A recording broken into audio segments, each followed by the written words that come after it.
Una vez visto la última generación que se narra en Mateo 24 y la profecía de las 70 semanas, ambos aterrizados en la actualidad y su extraordinario cumplimiento, ahora pasemos a ver el libro de Apocalipsis. No vamos a hacer un estudio de Apocalipsis desde el capítulo 1 en adelante, solo tocaremos con respecto a las profecías de los últimos tiempos. Y en esta ocasión iniciaremos con Apocalipsis 5, con el rollo. Si consideramos el libro de Apocalipsis como nos lo han enseñado, la mayoría de los líderes o pastores o maestros, desconozco si alguno de ellos lo hayan hecho con alguna intención, ya sea buena o sea mala, no lo sé, pero si no lo estudiamos bajo la guía del Espíritu Santo, caeremos en un engaño. Y no es el propósito de este estudio exponer los errores que se cometen al estudiar este libro, pero algo es notorio. Se desconoce en gran medida las profecías del Antiguo Testamento sin saber que el libro de Apocalipsis está basado en dichas profecías, tal como lo veremos a continuación. Es decir, Apocalipsis es una copia fiel de las profecías del Antiguo Testamento, es como un compendio de todas esas profecías y aterrizadas en orden. Bien, visto esto, segunda de Pedro 1:20 dice: entendiendo primero esto, que ninguna profecía de la Escritura es de interpretación privada.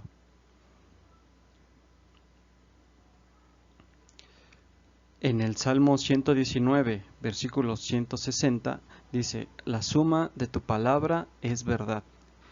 Y con respecto a esto, el Mesías dice en Mateo 18:16: mas si no te oyere, toma aún contigo a uno o dos, para que en boca de dos o tres testigos conste toda palabra.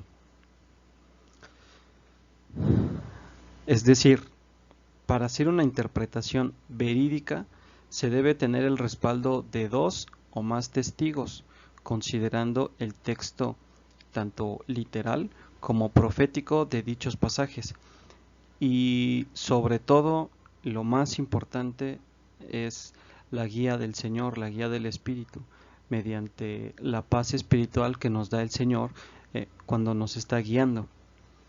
Y a esto dice Pablo en 1 Corintios 2:13, la cual también hablamos, no con palabras enseñadas por sabiduría humana, sino con las que enseña el Espíritu, acomodando lo espiritual a lo espiritual. Ahora, dicho esto, vemos que se nos ha influenciado a pensar de forma muy futurista sobre los últimos tiempos y solemos decir: bueno, eso no lo voy a ver yo, eso le tocará a mis nietos o quizás a mis hijos o, o eso vendrá mucho tiempo después. O tenemos la creencia de que antes de que esto suceda habrá un gran avivamiento y cuando esto pase seremos arrebatados.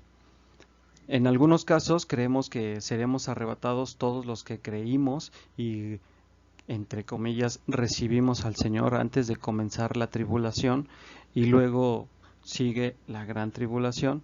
Sin embargo, nada más lejos de la realidad. Así que tenemos que estar atentos a estos falsos maestros, a estos falsos líderes y a estos falsos creyentes de esta última generación para no ser engañados. Y ya sabemos las características que nos menciona el apóstol Pablo en 2 de Timoteo 3, del 1 al 9, el cual dice: pero debes saber esto, que en los últimos días vendrán tiempos difíciles, porque los hombres serán amadores de sí mismos, ávaros, jactanciosos, soberbios, blasfemos, desobedientes a los padres, ingratos, irreverentes, sin amor, implacables, calumniadores, desenfrenados, salvajes, aborrecedores de lo bueno, traidores, impetuosos, envanecidos, amadores de los placeres en vez de amadores de Dios, teniendo apariencia de piedad, pero habiendo negado su poder, a los tales evita. Porque entre ellos están los que se meten en las cosas y llevan cautivas a mujercillas cargadas de pecados, llevadas por diversas pasiones, siempre aprendiendo, pero que nunca pueden llegar al pleno conocimiento de la verdad. Y así como Janes y Jambres se opusieron a Moisés, de la misma manera estos también se oponen a la verdad, hombres de mente depravada, reprobados en lo que respecta a la fe, pero no progresarán más, pues su insensatez será manifiesta a todos, como también sucedió con la de aquellos dos. Bueno, podríamos pensar que se refiere a personas no creyentes en el Señor. Sin embargo, como vemos en el verso 5, nos dice quiénes son. Dice, teniendo apariencia de piedad, es decir, tienen apariencia de creyentes, de que sirven al Señor, o de que aman al Señor. Sin embargo, el Señor conoce sus corazones. Y también el apóstol Pedro nos lo advirtió en su segunda epístola, el capítulo 2, del 1 al 3, y hago un salto del 13 al 22, el cual dice: pero hubo también falsos profetas entre el pueblo, como también habrá entre ustedes falsos maestros que introducirán encubiertamente herejías destructoras, negando aún al soberano que los adquirió, trayendo sobre sí mismos destrucción repentina, y muchos irán tras las lascivias de ellos, por causa de los cuales será difamado el camino de la verdad. Y por avaricia los explotarán con palabras manipuladas, sobre los cuales la sentencia pronunciada desde antiguo no está ociosa, y su perdición no dormita, sufriendo el mal como pago de la injusticia, teniendo por placer el libertinaje a pleno día, son inmundicias y manchas que se recrean en sus errores, mientras comen alegremente con vosotros, teniendo los ojos llenos de adulterio e insaciables de pecado, seduciendo a las almas inconstantes, teniendo el corazón habituado a la codicia, hijos de maldición, abandonando el camino recto, se extraviaron siguiendo el camino de Balaam, el de Bosor, quien amó el pago de la injusticia y recibió reprensión de su propia maldad por un mudo animal de carga, que, hablando con voz humana, refrenó la locura del profeta. Estos son fuentes sin agua, nubes impulsadas por la tormenta, para los cuales está reservada la negrura de las tinieblas, porque voceando palabras arrogantes y necias, seducen con las pasiones sensuales de la carne a los que hasta hace poco iban escapando de los que viven en error. Les prometen libertad, y ellos mismos son esclavos de corrupción, porque de quien uno es vencido, de éste queda hecho esclavo. Porque si tratando de escapar de las contaminaciones del mundo por medio del conocimiento del Señor y Salvador Yeshua el Mesías, y enredándose otra vez en ellas, son vencidos, su postrer estado viene a serles peor que el primero, porque mejor les hubiera sido no haber conocido el camino de justicia, que después de conocerlo volverse atrás del santo mandamiento que les fue dado. Pero les ha acontecido lo de aquel refrán tan verdadero: el perro vuelve a su vómito, y la puerca lavada volvió a revolcarse en el cieno. Bueno, es clara la escritura. Y respecto a estos falsos maestros, el Mesías también nos lo advirtió en Mateo 24, del 3 al 5, que es algo importante previo al cumplimiento del principio de dolores. Y dice: y estando sentado en el monte de los olivos, se acercaron los discípulos en privado, diciendo: dinos, ¿cuándo será esto, y cuál es la señal de tu venida y de la consumación de la era? Yeshua respondió y les dijo: miren que nadie los engañe, porque vendrán muchos en mi nombre diciendo yo soy el Mesías, y a muchos engañarán. Bueno, vemos que el Mesías nos dice que el engaño es señal de su venida y del fin de esta era. Y esta palabra mirad se encuentra en forma de mandamiento, advirtiéndonos que vendrán muchos diciendo que efectivamente Él es el Mesías, es decir, Yeshua es el Mesías. Y aquí hay dos formas de explicar este pasaje. La primera es que estos falsos maestros o ministros vendrán diciendo, yo soy el ungido del Señor, no como el Mesías, sino diciendo esto para respaldar que Él está en el lugar o que Dios dispuso a este profeta o a este ministro. Y que confirmarán que efectivamente Yeshua es el Mesías, como lo vemos ahorita, ¿no? Es decir, habrá infiltrados en las comunidades de creyentes o en las iglesias que se sentirán por arriba de todos y harán creer que su palabra o en su enseñanza es la verdadera revelación, que ellos son los que tienen la verdad y eso pues ya vimos lo que dice el Señor al respecto. Y la otra forma de explicar este pasaje es que directamente digan que esta persona es el Mesías, es decir, que la persona diga yo soy el Mesías. Y de igual manera ambas coinciden con el engaño, no hay vuelta atrás.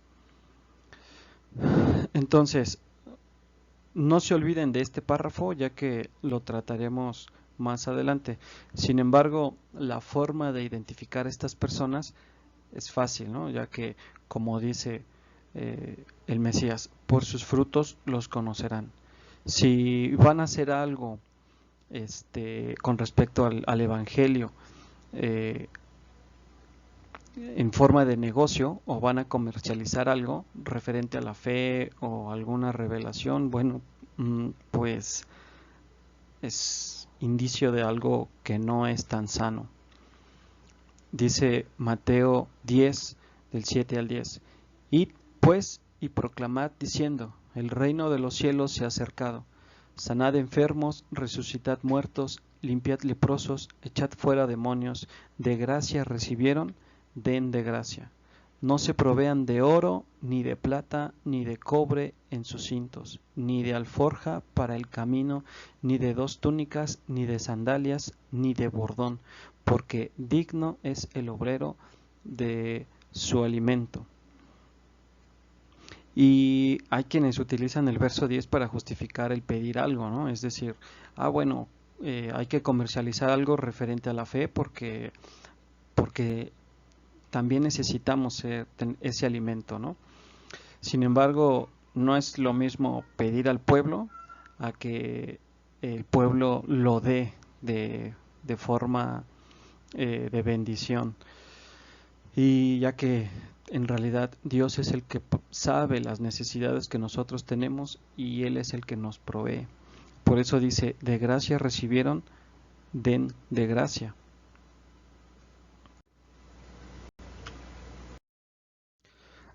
Aquí vemos precisamente el espíritu del antimesías.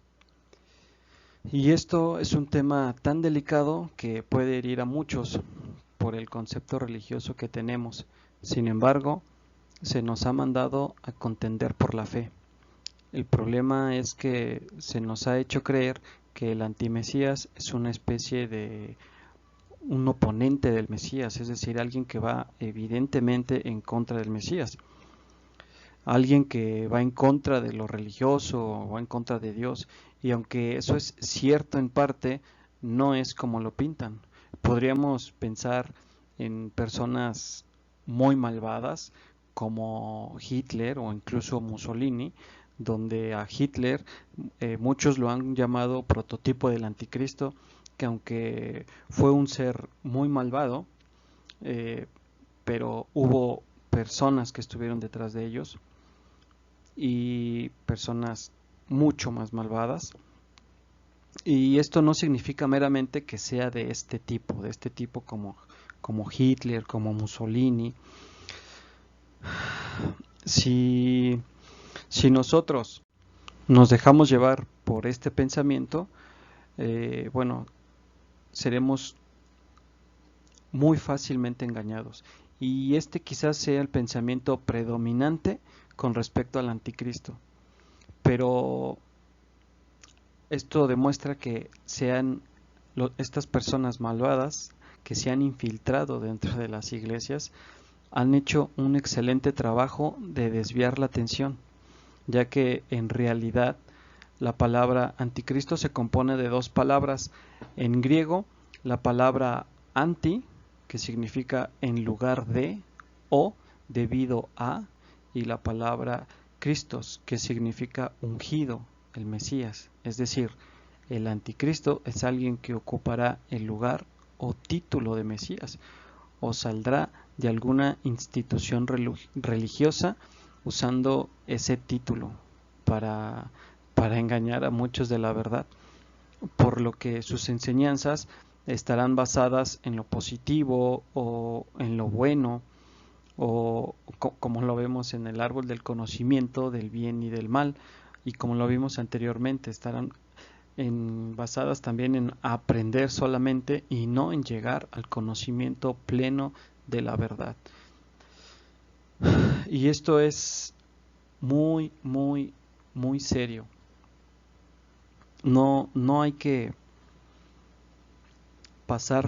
dejar pasar estas cosas, porque el antimesías no actuará de esa forma. No será tan, tan ingenuo como para pensar que cualquiera puede identificarlo, que cualquiera va a decir, ah, mira, sí, ese es el antimesías. No, en realidad no es así. Entonces, teniendo esto en cuenta, pasemos a descifrar Apocalipsis del 5 en adelante. El rollo. En Apocalipsis 5 se nos muestra un rollo que nadie puede abrir sino solamente el Mesías Yeshua, el cual dice en Apocalipsis 5 del 1 al 14: y vi en la mano derecha del que estaba sentado en el trono un libro escrito por dentro y por fuera, sellado con 7 sellos, y vi a un ángel fuerte que pregonaba a gran voz: ¿quién es digno de abrir y desatar sus sellos? Y ninguno, ni en el cielo, ni en la tierra, ni debajo de la tierra, podía abrir el libro, ni aun mirarlo. Y lloraba yo mucho, porque no se había hallado a ninguno digno de abrir el libro, ni de leerlo, ni de mirarlo.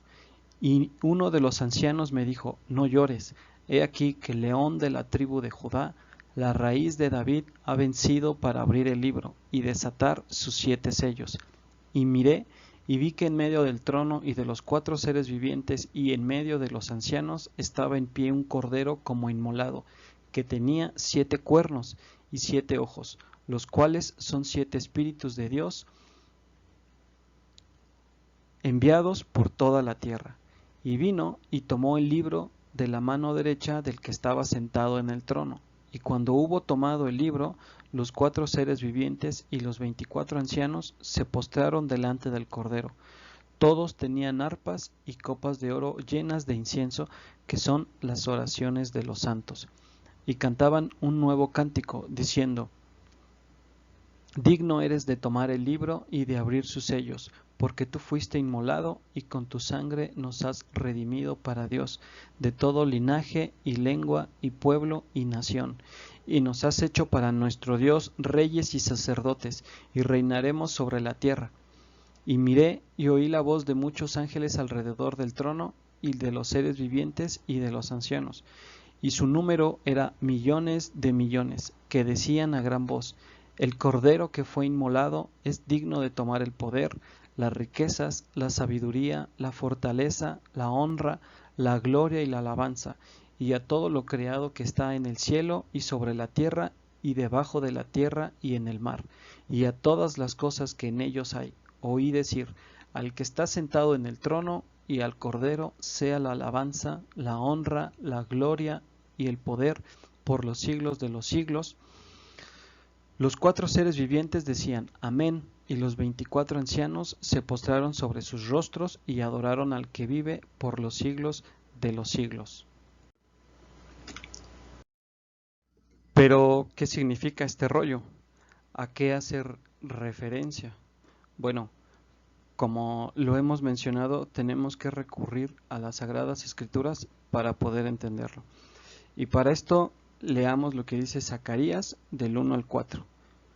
Dice, volví a alzar la vista y al mirar vi un rollo que volaba. Y me preguntó, ¿qué ves? Respondí, veo un rollo que vuela de 20 codos de largo y 10 codos de ancho. Me dijo entonces, esta es la maldición que sale por toda la faz de la tierra, porque, según lo escrito en un lado, todo aquel que hurta será excluido. Y según lo escrito en el otro lado, todo aquel que jura falsamente será excluido. Yo lo hago salir, dice el Señor Shebaot, y entrará en la casa del ladrón y en la casa del que jura en falso mi nombre, y permanecerá en medio de su casa hasta que su maderaje y sus piedras se consuman. Este rollo, como dice, representa la maldición que sale por toda la faz de la tierra. Y dado el origen de la maldición y este rollo, podríamos interpretar que es la autoridad del enemigo que solo el Mesías puede quitarle. Y tenemos que la palabra maldición en el diccionario Strong hebreo es la número 422, Alá. Y esta es una raíz primitiva que significa propiamente conjurar, es decir, o usualmente en mal sentido, o imprecar. Y la definición para conjurar es una exhortación, un ruego o una súplica que se hace utilizando el nombre de una persona, autoridad o deidad, según el sitio web biblia.org. Y la definición para imprecar es proferir palabras con que se expresa el vivo deseo que alguien sufra mal o daño. Y esto lo tomé del diccionario de Biblia Todo en el sitio web, los cuales dejo, los pueden visualizar en su pantalla. Entonces, entendemos como definición de maldición una instrucción a manera de exhortación con ruego, usurpando el nombre de una persona o deidad para hacer quedar mal a la persona usurpada y distorsionar sus mandamientos, leyes o palabras a modo de hacer sufrir a las personas, es decir, un engaño malvado. Y la palabra para engaño es la número 3576, kasab. Es una raíz primitiva que significa mentir, es decir, engañar, ya sea literal o figurativamente.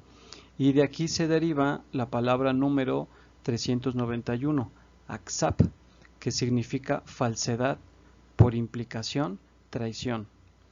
Como podemos ver, la base de la maldición es el engaño. Entonces vemos aquí cómo el Señor nos revela el principio que ocupó la serpiente con Eva en el jardín del Edén, el cual es el engaño, como lo trataremos de exponer a lo largo de este estudio, en lo que resta de este estudio. Y dado esto, podríamos decir que el engaño es la base para el pecado, cuyo significado en hebreo para la palabra pecado es la número 2398, que es Hakta, que es una raíz primitiva que significa propiamente errar. De aquí, figurativo y generalmente, pecar. Por inferencia, pérdida, falta, expiar, arrepentirse, causativamente, hacer descarriar, condenar, errar al blanco. Entonces vemos que el rollo representa la maldición y o el pecado que sale por toda la faz de la tierra, porque según lo escrito en un lado, todo aquel que hurta será excluido, y según lo escrito en el otro lado, todo aquel que jura falsamente será excluido. Vemos que dice también que serán excluidos los que hurtan y juran falsamente. Veamos su significado de estas dos palabras. La palabra para hurtar es la número 1589, ganaf, que es una raíz primitiva que significa robar, ya sea literal o figurativamente, también por implicación engañar. Aquí vemos otra vez la palabra engañar. Y para la palabra jurar es la número 7650, shabá, que es una raíz primitiva que significa propiamente estar completo, pero es usado también como denominacional, como hacerse 7 veces uno mismo, es decir, jurar como si se repitiera una declaración 7 veces. Y sabemos que el número 7 representa el número de la perfección, de lo completo, de la santidad. Entonces, esta palabra jurar lleva consigo la exclamación del hombre haciéndose él mismo su propio Dios, es decir, no necesitar a Dios, ser autosuficiente e independiente, lo cual indica la máxima expresión de la soberbia del hombre, por lo tanto, del hombre caído, la soberbia. Por eso dice Santiago en el capítulo 4, verso 6, que Dios resiste a los soberbios y da gracia a los humildes.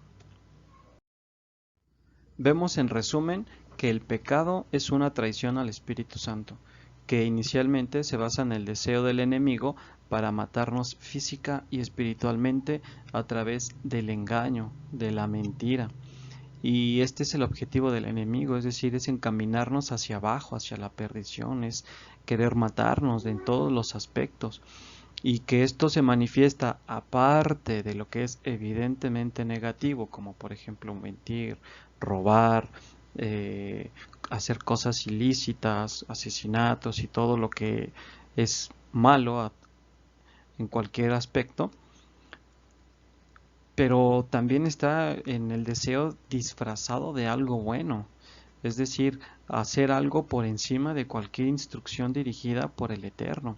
Incluso si pensamos que estamos laborando para Dios o que estamos haciendo algo para el Señor, lo cual es muchísimo más peligroso, porque recuerden lo que dice el Mesías, no solo en Mateo 7:21, no solo el que me dice Señor, Señor entrará en el reino de los cielos, sino el que hace la voluntad de mi Padre que está en los cielos. Y con respecto a esto, si tenemos una posición de enseñanza o de maestro en algún lado, o si nos decimos que enseñamos a alguien, es mucho más peligroso, porque ya sabemos lo que dice Apocalipsis 22 en el verso 18, que dice, si alguno añadiere a estas cosas, Dios traerá sobre él las plagas que están escritas en este libro. Y si alguno quitare de las palabras del libro de esta profecía, Dios quitará su parte del libro de la vida y de la santa ciudad y de las cosas que están escritas en este libro. Ahí hay que tener mucho cuidado con las cosas que también se están enseñando. Entonces, vimos también que la maldición es el engaño a partir de ocultar, de modificar y de desviar la verdad y los principios de la santidad del Señor, es decir, es modificar totalmente todos estos principios y sustituir por una serie de creencias basadas en la mentira, ya que como sabemos el enemigo es el padre de toda mentira y trata de inculcarnos creencias, ¿no? Creencias como, bueno, yo creo que si hago esto, esto no está mal, como por ejemplo, no debemos ser tan fanáticos, o cualquier tipo de creencias que justifique realizar nuestros propios actos a pesar de que estamos yendo en contra de lo establecido por el Señor, como lo vimos anteriormente, ¿no? Y esto tiene por objetivo engrandecer al ser humano, al grado de sustituir la verdad de Dios y su santidad en nuestras propias creencias basadas en mentiras. De ahí el peligro de las malas conversaciones, de las malas amistades, del decir, eh, no veas esto, por ejemplo, películas, telenovelas, series, música, entretenimiento, e incluso malas enseñanzas, ya sea seculares, dogmáticas o religiosas, ¿no? Porque todo esto intenta insertarnos creencias que van a nuestro inconsciente y que de ahí modifican nuestro comportamiento. Esto es muy, muy, muy peligroso. Ya veremos en los próximos videos cómo han hecho esta tecnología y lo veremos con mayor detalle. En esto se basa el espíritu del antimesías. Y la manera de identificar este espíritu, para no ser engañados, para no engañarnos a nosotros mismos, en la práctica, aparte de, como dice, probad los espíritus en primera de Juan 4 del 1 al 3, es por medio de la unción, como dice primera de Juan 3:27, que dice, pero la unción que vosotros recibisteis de él permanece en vosotros, y no tenéis necesidad de que nadie os enseñe, así como la unción misma os enseña todas las cosas y es verdadera y no es mentira, según ella os ha enseñado, permaneced en él. Entonces, la forma práctica es permaneciendo en él, es preguntarnos a nosotros mismos de si en cualquier actividad que hacemos, si esto nos produce cierta sensación de satisfacción.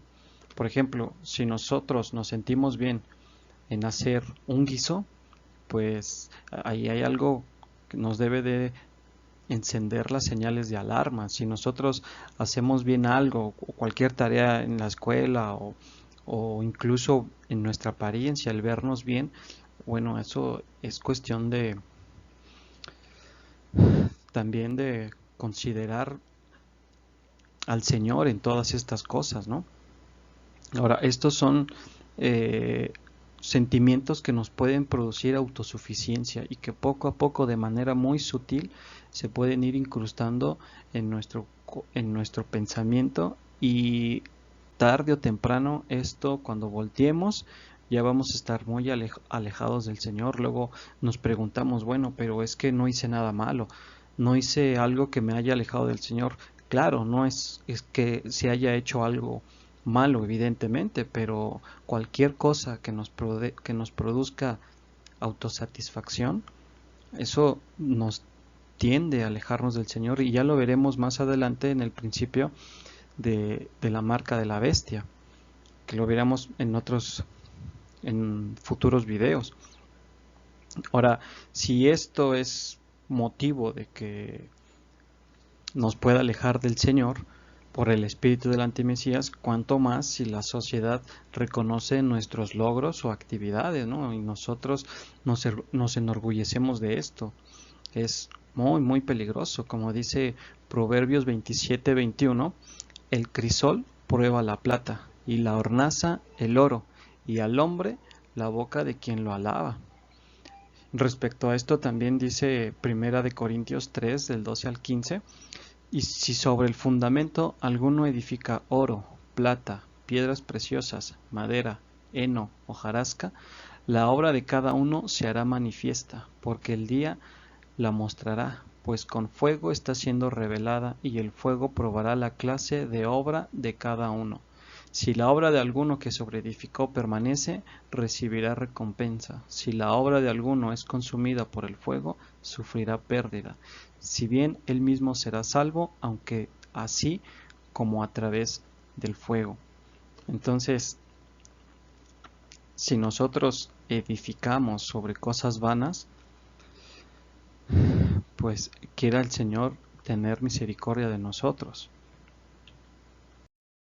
Entonces, vemos que el rollo de Apocalipsis 5 es el rollo de Zacarías 5.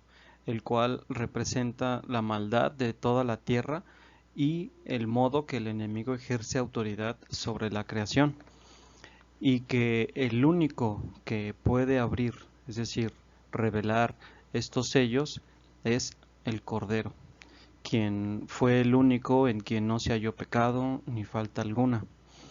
Y vemos que cuando el Señor abre estos sellos, empieza a ejercer un poco de revelación, porque empieza a quitarle dicha autoridad al enemigo, porque bien sabemos, como lo vimos anteriormente, que se le dio autoridad desde, desde que el hombre pecó, y se le dio aún más autoridad, como lo vemos en Apocalipsis 13, de 7, que dice, y se le concedió hacer guerra contra los santos y vencerlos. También le fue dada autoridad sobre toda tribu y pueblo y lengua y nación. Entonces vemos que hay cierta autoridad y que se sabe que ya se le está quitando esta autoridad. Y lo que esto nos indica es que, como lo vimos anteriormente en la profecía de las 70 semanas, los primeros sellos, estos son juicios, son la manifestación de dicha autoridad que se le dio a esta bestia, y para ejecutar los juicios de Dios al mundo, estos son utilizados para enjuiciar a las naciones, a Judá, a Jerusalén, a Israel, etcétera, los cuales servirán como el medio para probar y filtrar a los creyentes, como también lo representan tanto las 4 columnas que se necesitaban para entrar a, al atrio, como las 4 columnas que se necesitan para entrar eh, al lugar santísimo, como dice Éxodo 27:16. Y la puerta, eh, también harás un velo de azul, púrpura, carmesí y lino torcido. Será hecho de obra primorosa con querubines, y lo pondrás sobre 4 columnas de madera de acacia cubiertas de oro, sus capiteles de oro sobre basas de plata. Éxodo 26, 31, 32, para así proceder al quinto sello, y en el sexto ya es la consumación de la persecución a estos creyentes, para luego así entrar a lo que se conoce como el arrebatamiento, el gran rescate o nuestra esperanza bendita, y pasarlos por la puerta, como dice Mateo 24:33, que dice, conoced que está cerca a las puertas, cuando empiezan todas estas, todos estos juicios.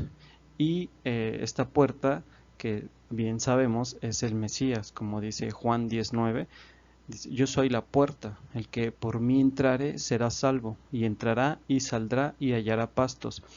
Y pasando esto, como bien sabemos, empezarán probablemente los últimos 3 años y medio de la última semana, como lo vimos anteriormente. Y a continuación, en los próximos videos, vamos a empezar a analizar qué son los sellos